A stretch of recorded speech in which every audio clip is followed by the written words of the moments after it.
രക്തമേകും കതിർമണിയുടെ ഹൃദയ സംഗീതം, പ്രകൃതിയേകും കനികൾ കൊണ്ടൊരു ഭക്ഷ്യ സംസ്കാരം, രുചികൾ തേടും തലമുറയ്ക്കൊരു പുതിയ സന്ദേശം, ഊർജമുണരാൻ വപുസിനായി സുഹൃത സന്ദേശം.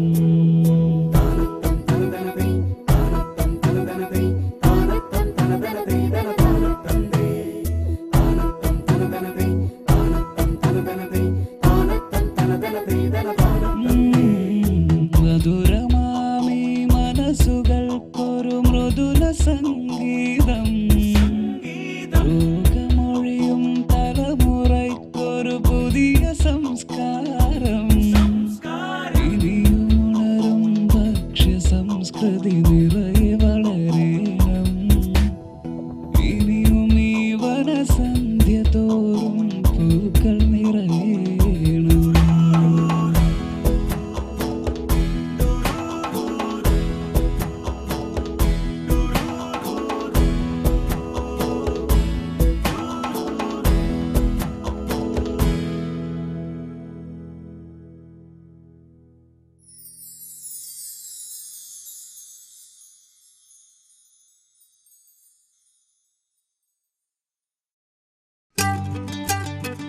ഒരു മലയാളി ദിവസേന കേൾക്കുന്ന വാക്കാണ് രക്തസമ്മർദ്ദം.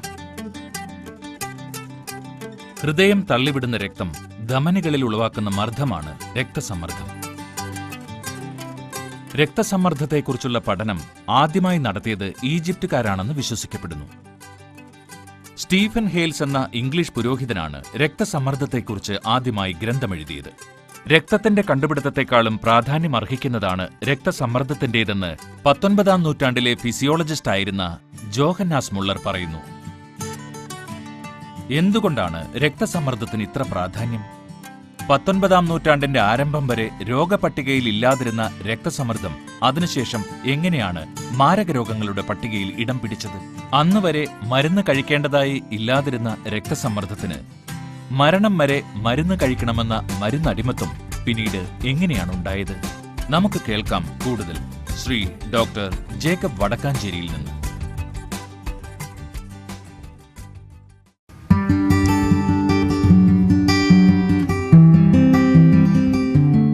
Doctor Jacob Vadakkanchery nature life എന്ന പ്രകൃതി ചികിത്സാ കേന്ദ്രത്തിന്റെ ശിലാസ്ഥാപകൻ. കേരളത്തിലുടനീളം എല്ലാ മാസവും പ്രകൃതി സന്ദേശയാത്ര കഴിഞ്ഞ 12 വർഷങ്ങളായി ചെയ്തുകൊണ്ടിരിക്കുന്നു.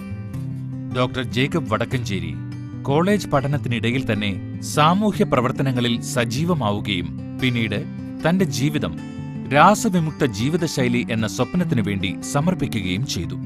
വൈദ്യഭൂഷണം രാഘവൻ തിരുമൂൽപ്പാടിന്റെ ശിഷ്യത്വം സ്വീകരിച്ച് ആയുർവേദവും പ്രകൃതി ചികിത്സയും ഗുരുകുല സമ്പ്രദായപ്രകാരം പഠിച്ചു.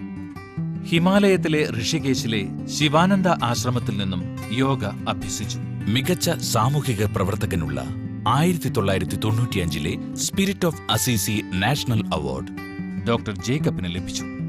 രോഗത്തിനേക്കാൾ ശ്രദ്ധ രോഗകാരണത്തിന് നൽകണം എന്ന് വിശ്വസിക്കുന്ന ഡോക്ടർ ജേക്കബ് വടക്കഞ്ചേരി ലോകത്തിന്റെ നാനാഭാഗങ്ങളിൽ നിന്നുള്ള മനുഷ്യർക്ക് തന്റെ നേച്ചർ ലൈഫ് രീതികളിലൂടെ ഒരു സാന്ത്വനമായി എത്തുന്നു. എന്തൊരു പേടിയാണ് ആളുകൾക്ക് ബ്ലഡ് പ്രഷർ എന്ന് പറഞ്ഞാൽ. മലയാളിയുടെ ഏറ്റവും വലിയ പേടികളിലൊന്ന് പ്രഷർ കൂടുന്നുണ്ടോ എന്നുള്ളതാണ്.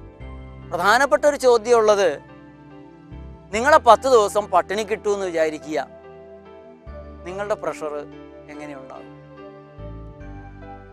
തല പൊക്കി എഴുന്നേറ്റ് നിൽക്കാനുള്ള പ്രഷർ നിങ്ങൾക്കുണ്ടാവില്ല.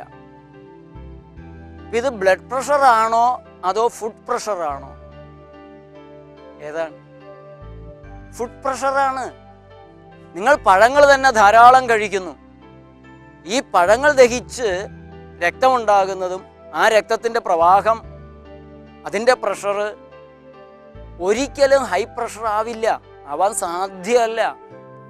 പച്ചക്കറികൾ ധാരാളം കഴിച്ച്, പ്രത്യേകിച്ച് വേവിക്കാത്ത പച്ചക്കറികൾ ധാരാളം കഴിച്ച് നിങ്ങൾക്കുണ്ടാകുന്ന പ്രഷർ ഒരിക്കലും അച്ചാറും പപ്പടവും ഇറച്ചിയും മുട്ടയും മീനും ഇതെല്ലാം കൂടെ ചെന്നിട്ട് അത് ദഹിച്ചുണ്ടാകുന്ന രക്തമജ്ജ മാംസാദികളുടെ വീർപ്പുമുട്ടൽ പോലുള്ള ഒരു വീർപ്പുമുട്ടലാവില്ല. കൃത്രിമമായ ആഹാരം കഴിക്കുമ്പോൾ മലബന്ധം ഉണ്ടാകും. ആ മലബന്ധം ഉണ്ടായിക്കഴിഞ്ഞാൽ നിങ്ങളുടെ ശരീരത്തിനുണ്ടാകുന്ന ഒരു വീർപ്പുമുട്ടൽ, പ്രഷർ, ഒരിക്കലും പഴങ്ങൾ കഴിച്ചാൽ മലബന്ധം ഉണ്ടാവില്ല. അതുകൊണ്ട് തന്നെ ഈ പ്രഷറിൻ്റെ അടിസ്ഥാന തലമായിട്ടുള്ള വീർപ്പുമുട്ടൽ, ശരീരത്തിനുണ്ടാകുന്ന പ്രതിസന്ധി, പ്രയാസങ്ങൾ കുറഞ്ഞിരിക്കും.